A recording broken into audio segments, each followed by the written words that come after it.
This is Revathi. Video చూస్తున్న వారికి likes, కామెంట్స్‌తో support చేస్తున్న వారికి థ్యాంక్ యూ సో మచ్. 'ఓ ప్రేమ ఓ పగ' ఎపిసోడ్ నంబర్ 219. శక్తి అక్కడికొచ్చి సామ్రాట్ అలా ఉండడం చూసి, "సారీ సామ్రాట్" అని అంటుంది. ఆ మాటతో తన వైపు చూసి, "ఎందుకు సారీ చెప్తున్నావు?" అని అడుగుతాడు. "ఆ రోజు నా వల్లే ఆ ప్రాజెక్ట్ నీ చేయి జారిపోయింది. ఆ కారణంతోనే కదా విక్రమాదిత్య గారికి నీకు చిన్నపాటి విరోధం ఏర్పడింది" అని అంటుంది బాధపడుతూ. "విక్రమాదిత్య గారు నాతో అలా ప్రవర్తించడానికి ప్రాజెక్ట్ విషయం కాదనుకుంటాను" అంటూ అనుమానం వ్యక్తం చేస్తాడు. "మరి ఇంకేం కారణమై ఉంటుంది?" అని అడుగుతుంది శక్తి. "నేను నిన్ను పెళ్లి చేసుకొని ఆ గొడవలో ఉన్నప్పుడు విక్రమాదిత్య గారు నాకు ఫోన్ చేశారు శక్తి. నిన్ను రేప్ చేసింది నేను అని తెలిసి నా మీద చాలా సీరియస్ అయ్యారు. బహుశా ఆ విషయం గురించే ఆయన అలా ఉన్నారట్టుంది" అంటూ అనుమానం వ్యక్తం చేస్తాడు. "అవునా?" అంటూ ఆశ్చర్యంగా అడుగుతుంది. "అవును. ఆ రోజు నీ విషయంలో ఆయన చాలా బాధపడ్డారు. ఆ బాధలోనే నా మీద కోపడ్డారు" అని చెప్తాడు. "ఒకవేళ విక్రమాదిత్య గారు ప్రాజెక్ట్ విషయం కాకుండా నా విషయంలో అలా రియాక్ట్ అయితే అందులో వారి తప్పు ఏమీ లేదు. వారు చేస్తుంది కరెక్టే" అంటుంది శక్తి. అది విని తన వైపు సూటిగా కాస్త కోపంతో చూస్తుంటాడు. "నా కన్న తండ్రి అయిన ఆ చంద్రమౌళి ఈ విషయంలో రెస్పాండ్ కాకపోయినా ఎవరో పరాయి వ్యక్తి నా గురించి రెస్పాన్స్ తీసుకొని నీ మీద కోపడ్డాడంటే కొంచెం ఆశ్చర్యంగా కూడా ఉంది. నా వైపు నుంచి ఆలోచిస్తే వారు నీ మీద కోపడ్డంలో న్యాయం కూడా ఉంది. నువ్వు చేసింది చెరుపుకోలేని తప్పు. అలాంటప్పుడు ఇవన్నీ ఫేస్ చేయక తప్పదు" అని సీరియస్‌గా చెప్పి అక్కడి నుంచి వెళ్తుంది. సామ్రాట్ శక్తి మాటల గురించి బాధపడుతూనే, "నీ విషయంలో వారు నా మీద కోపడ్డంలో ఎంత న్యాయం ఉందో, ఇప్పుడు నువ్వన్న మాటలకు కూడా అంతే న్యాయం ఉందిలే శక్తి. నేను చేసిన తప్పుకి జీవితాంతం ఇలా బాధపడక తప్పదు. ఎందుకలా ఆ రోజు నీ మీద పశువులా ప్రవర్తించి నా వ్యక్తిత్వాన్ని నేనే కోల్పోయానో ఎంత ఆలోచించినా అర్థం కావడం లేదు" అని అనుకొని బాధపడుతుంటాడు. విక్రమాదిత్య గారు శక్తి తెచ్చిన జంతికలు తింటూ ఉంటే, శక్తి తనతో పాటు తెచ్చిన పచ్చళ్ళు, మరికొన్ని పిండి వంటలు అక్కడ ఉన్న పని మనిషి సహాయంతో సర్దుతూ ఉంటుంది. "ఎందుకమ్మా ఇంత శ్రమ తీసుకున్నావు?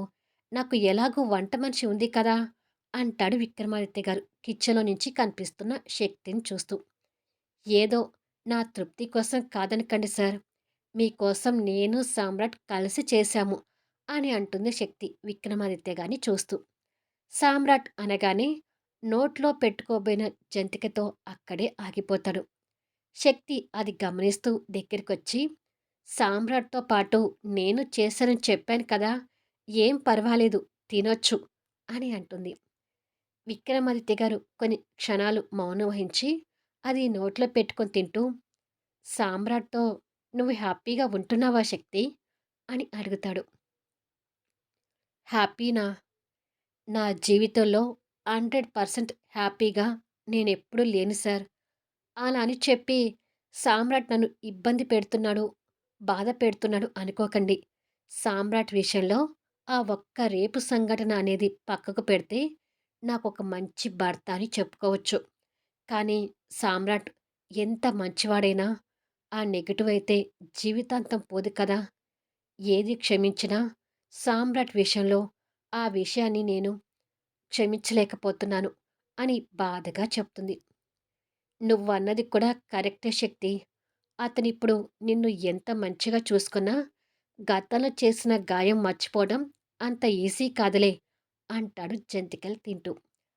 "అన్నట్టు మీరు సామ్రాట్‌తో మాట్లాడడం లేదు. దానికి కారణం ఏంటో తెలుసుకోవచ్చా?" అని అడుగుతుంది. "నీ విషయం గురించేనమ్మా. నువ్వు నాకు కూతుర్లాంటి దానివి. నా కూతుర్ని ఒకడు రేప్ చేశాడంటే ఆ విషయాన్ని నేను ఎలా జీర్ణించుకుంటాను" అంటూ సామ్రాట్ మీద కోపంతో అంటాడు. శక్తి అది విని మౌనంగా ఊరుకుంటుంది. "ఈ విషయంలో నువ్వే కాదు, నేను కూడా సామ్రాట్‌ని ఎప్పటికీ క్షమించలేను" అంటాడు కోపంతో. నిజమే సార్.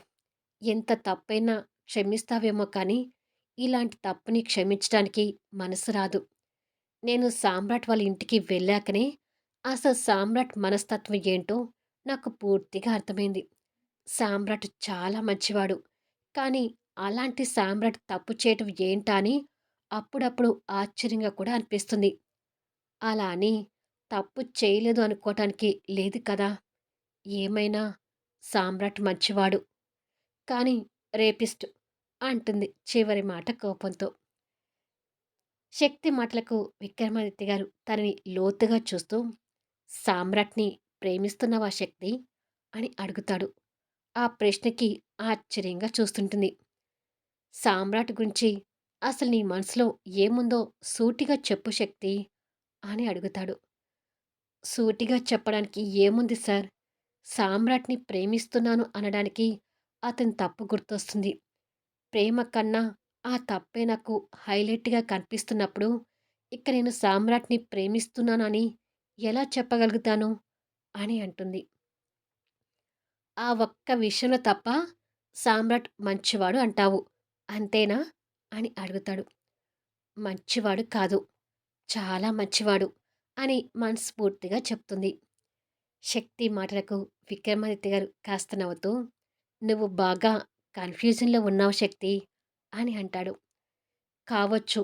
కానీ ఎంత కన్‌ఫ్యూజన్‌లో ఉన్నా సామ్రాట్‌ని ప్రేమిస్తున్నానని మాత్రం ఎప్పటికీ చెప్పను అని అంటుంది. శక్తి అభిప్రాయాన్ని అర్థం చేసుకుంటూ మౌనంగా ఉంటాడు. సరేలే మా విషయాలు వదిలేండి. ఇంతకీ జంతికలు ఎలా ఉన్నాయి? అని అడుగుతుంది. విక్రమాదిత్య గారు ఆ జంతికలని ఇష్టంగా తింటూ, ఒక్క మాటలో చెప్పాలంటే, ఎందుకో ఈ జంతికలు టేస్ట్ చేయగానే నాకు నా భార్య గుర్తొచ్చింది. తను కూడా వంటలు బాగా చేసేది. అంటూ ఆ జ్ఞాపకాలు గుర్తు తెచ్చుకుంటూ భావోద్వేగంతో చెప్తాడు. మీరు మీ భార్యని బాగా మిస్ అవుతున్నారట్టుంది అని అడుగుతుంది శక్తి బాధపడుతూ. ఇప్పుడు కాదమ్మా. కొన్ని ఏళ్లుగా మిస్ అవుతూనే వస్తున్నాను. నా భార్య చనిపోవడం అనేది ఇప్పటికీ జీర్ణించుకోలేకపోతున్నాను అంటూ భార్య మీద ఉన్న ప్రేమతో కన్నీళ్లు పెట్టుకుంటూ చెప్తాడు.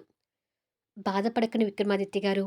ఈ లోకంలో ఉన్న ప్రతి మనిషికి ఏదో ఒక కష్టం ఉంటూనే ఉంటుంది. కష్టం లేదు అనే మనిషి ఎవ్వరూ ఉండరేమో అంటుంది శక్తి. నువ్వన్నది నిజమేనమ్మా. దేవుళ్ళకే కష్టాలు తప్పనప్పుడు మనం ఎంత అంటూ మాట్లాడుతుంటారు. మార్నింగ్ 6 అవుతుండగా A for apple, B for ball, C for cat, D for dog అంటూ సౌమ్య అటూ ఇటూ నడుస్తూ గట్టిగా పుస్తకంలో పాఠాలు చదువుతుంటే ఆ కేకలు రూమ్లో నిద్రపోతున్న భరత్ చెవిలో పడుతూ నిద్ర డిస్టర్బ్ అవుతుంటుంది. నిద్ర నుంచి చిరాకు పడుతూ లేస్తూ అబ్బబ్బా అంటూ లేచి కూర్చుంటాడు. ఏ ఫర్ యాపిల్ అంటూ ఇంకా అలాగే గట్టిగా వినిపిస్తుంటే, అబ్బా! దీని చదువు నా ప్రాణం మీదకొచ్చింది.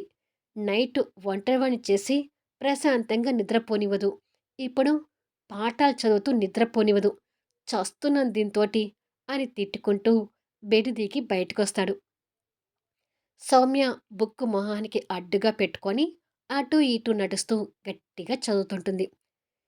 కలెక్టర్ కూడా ఇలా చదివి ఉండరేమో అని కోపంగా అనుకొని దగ్గరికి వెళ్ళి మొహానికి కొన్న తన బుక్ గుంజుతాడు. ఆ చర్యకి సౌమ్య ఆశ్చర్యంగా కంటిరెప్పలు టపాటప్పా ఆడిస్తూ ఏమైంది బావా అని అడుగుతుంది. నీ చదువుతో నా నిద్ర డిస్టర్బ్ అవుతుంది అంటాడు కోపంగా. అవునా? కానీ నేనవి చదవటం చాలా ముఖ్యం. మా చారీ మాస్టారు నాకు హోంవర్క్ ఇచ్చారు. అది చేయకపోతే ఊరుకోరు అని అంటుంది. చారీ మాస్టారంటే ట్యూషన్ చెప్పే అతనా? నువ్వు ట్యూషన్ చెప్పించుకోడానికి నీకు లేడీస్ ఎవరు దొరకలేదా? అని అడుగుతాడు కాస్త అసూయతో. వెతికితే దొరికేవారేమో. కానీ మన వీధి పిల్లలు అక్కడికే వెళ్తున్నారని నేను కూడా వెళ్తున్నాను. పైగా చారీ మాస్టారు పాఠాలు వివరంగా చెప్తాడు. నాకు బాగా అర్థమవుతున్నాయి అని అంటుంది. మంచిది. నీ చదివేదో ట్యూషన్‌లో చదువుకో. ఇంట్లో నోరు వేసుకొని చదువుతూ నన్ను చిరాకు పెట్టకు" అంటాడు. అదేంటో నాకు గట్టిగా చదివితేనే నా బుర్రకు ఎక్కుతాయి. నిదానంగా చదివితే ఎక్కదు అని అంటుంది. శ్రద్ధ పెట్టి చదివితే ఎలా అయినా ఎక్కుతాయి అంటూ బుక్ కోపంగా తన చేతిలో పెట్టి ట్యూషన్‌కెళ్ళేటప్పుడు చెప్పు, నేను నిన్ను డ్రాప్ చేసి వెళ్తాను అంటాడు. ఇవాళ ట్యూషన్ లేదు. మా చారీ మాస్టారుకి ఏదో పని ఉందని ఊరు వెళ్ళాడు. రేపొస్తాడు అని చెప్తుంది. అవునా! అయితే ఇవాళ నువ్వు ఇంట్లోనే ఉంటావా? అని అడుగుతాడు. ఇంట్లోనే ఉంటాను అని చెప్తుంది.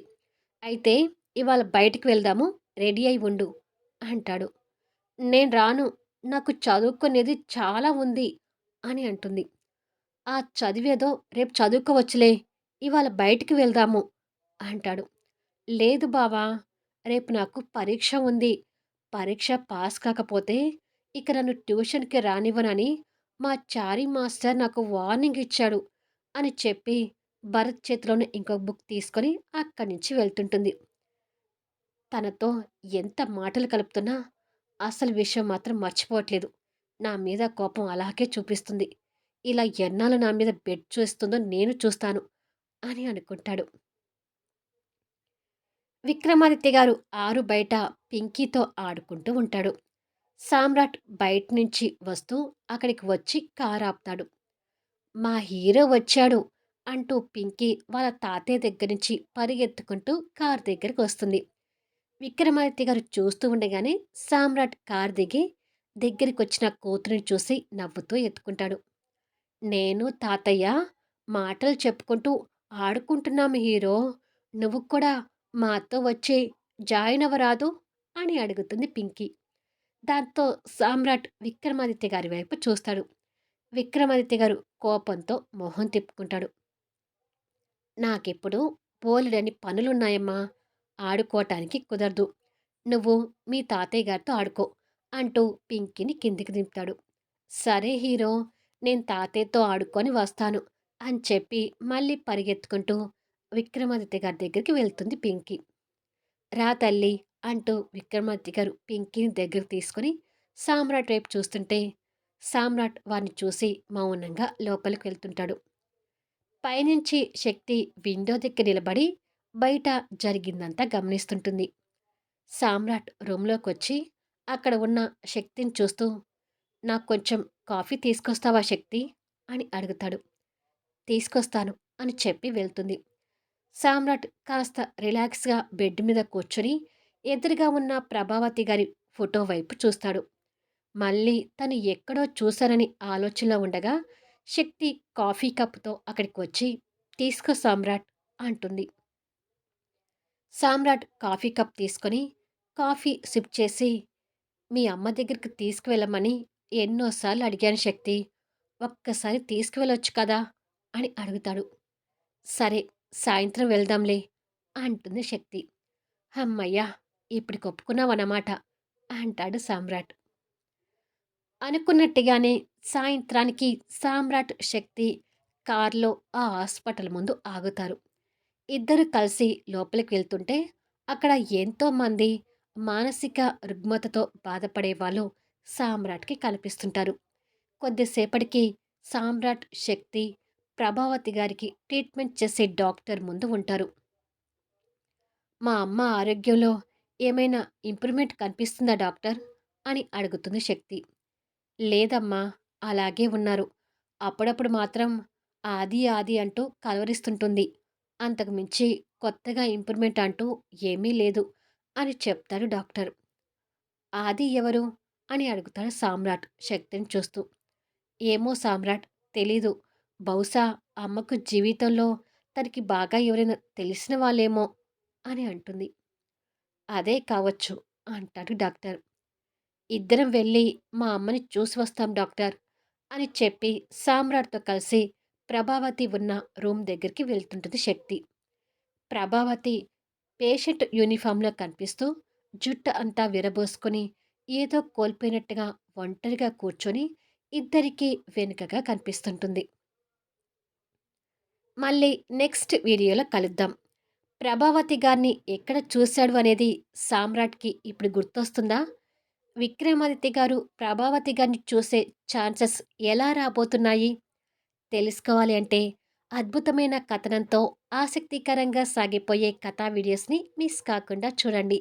కథ నచ్చితే లైక్ చేయండి, కామెంట్ షేర్ చేయండి, సబ్స్క్రైబ్ చేసుకొని ఛానల్ షేర్ చేస్తూ సపోర్ట్ చేయండి. Thanks for listening.